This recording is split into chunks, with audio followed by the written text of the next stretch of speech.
आशुतोष जी, ऐसा करते हैं कि ये जो मुद्दा है सत्र वाला ना, इस पे बहुत दिन से देखना लगातार विपक्ष सरकार को घेर रही है, इसको आज दूर कर ही लेते हैं। नहीं देखे लक्ष्मण जी, सरकार को ये इसको ऐसा नहीं, इसको आज दूर कर लेते हैं। सरकार को गाली बकते हैं।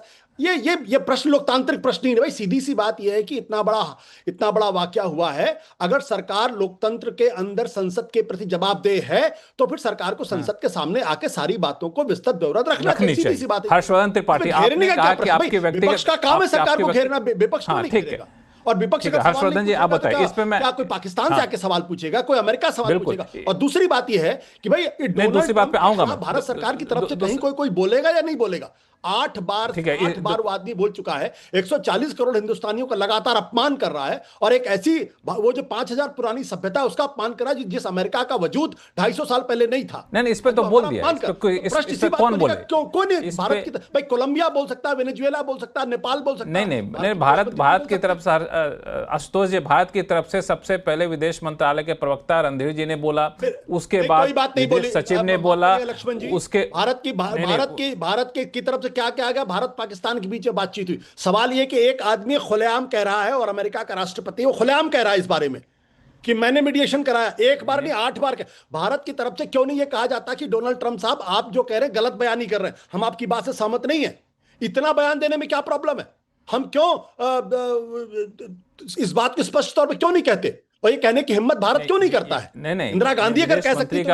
2 दिन पहले विदेश मंत्री का इंटरव्यू आया, उसमें साफ तौर से सवाल पूछा गया, इसका जवाब मिला। खैर, उसका अपना नजरिया। एनीवे, अभी हम थोड़ा सा सवाल को बिल्कुल स्पेसिफिक रखें। हर्षवर्धन जी, इस पे बाकी प्रवक्ताओं से बातचीत करें कि संसद सत्र बुलाया जाना चाहिए कि नहीं जाना चाहिए। बताइए, आपका कहना था कि आपकी व्यक्तिगत राय है कि नहीं बुलाना चाहिए, ऐसा क्यों? आप देखिए लक्ष्मण जी, जब हर बात पर कहा जाता है इसी के पास रखेगा जवाब, इसी के एकदम संसद का विशेष सत्र बुला लीजिए।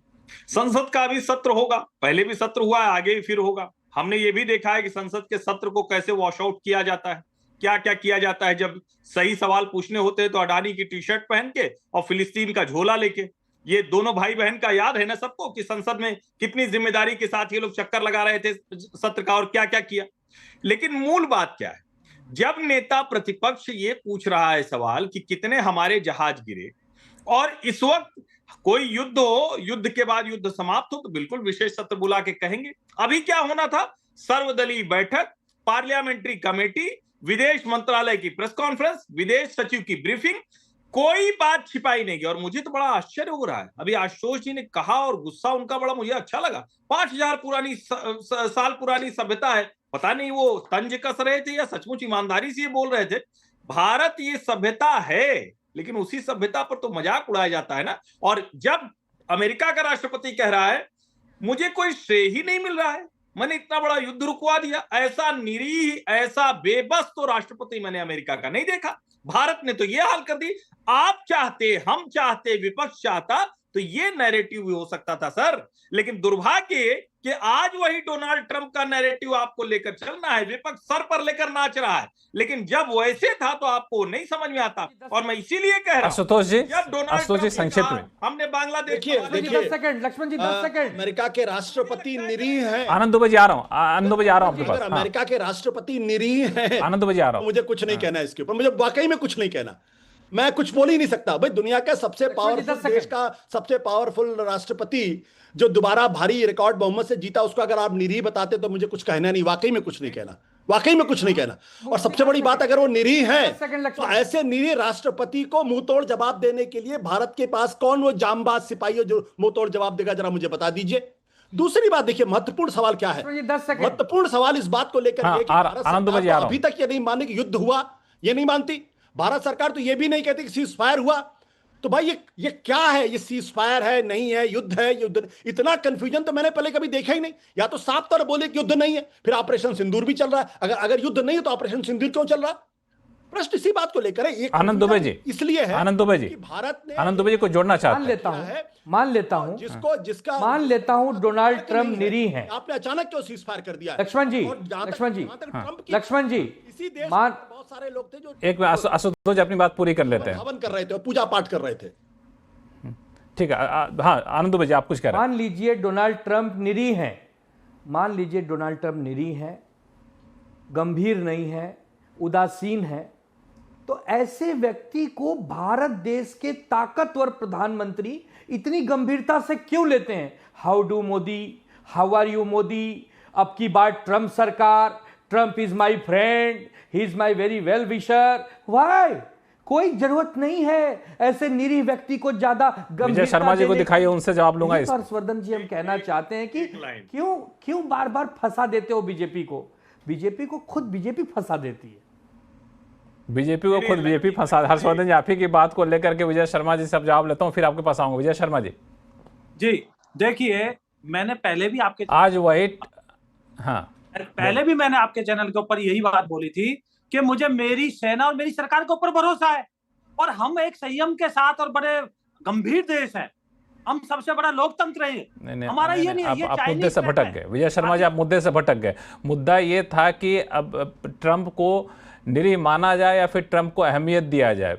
हर्षवर्धन जी कह रहे हैं कि ट्रंप को अहमियत देने की जरूरत है नहीं, बड़ा ही निरीह आदमी है। और आनंद दुबे जी कह रहे हैं कि हाउडी मोडी हमने किया, अब की बार ट्रंप सरकार हमने किया, ट्रंप हमारे मित्र हैं, तो कैसे मान ले निरीह उसको? लक्ष्मण जी देखिए, मैं दर्शकों के ऊपर छोड़ देता हूं। आप मुझे बताइए, जो कहते हैं कि हजारों साल पुरानी इनकी लड़ाई थी, जो कहते हैं 24 घंटे में रूस और यूक्रेन युद्ध में रुकवा दूंगा, तो आप देख लीजिए टैरिफ वार के ऊपर आप देख लीजिए। तो क्योंकि हमें एक बड़ी सभ्यता के अंदर बोला है, हमें इस तरह से हल्की बातों में नहीं आना है, क्योंकि कुछ लोग चाहते हैं कि हमारे संबंध खराब हो। अरे भाई, हम संबंध थोड़ी खराब करने बैठे हैं यहाँ पे। हमने जो करना था कर दिया, पूरे विश्व ने देख लिया। हमने बता दिया किस तरह से ये ऑपरेशन पहुंच हुआ है, वो भी हमने बता दिया कि वहां के डीजीएमओ ने संपर्क किया और बातें हुई फिर। लेकिन कुछ लोग हैं जो ट्रंप के ऊपर भरोसा करना चाहते हैं।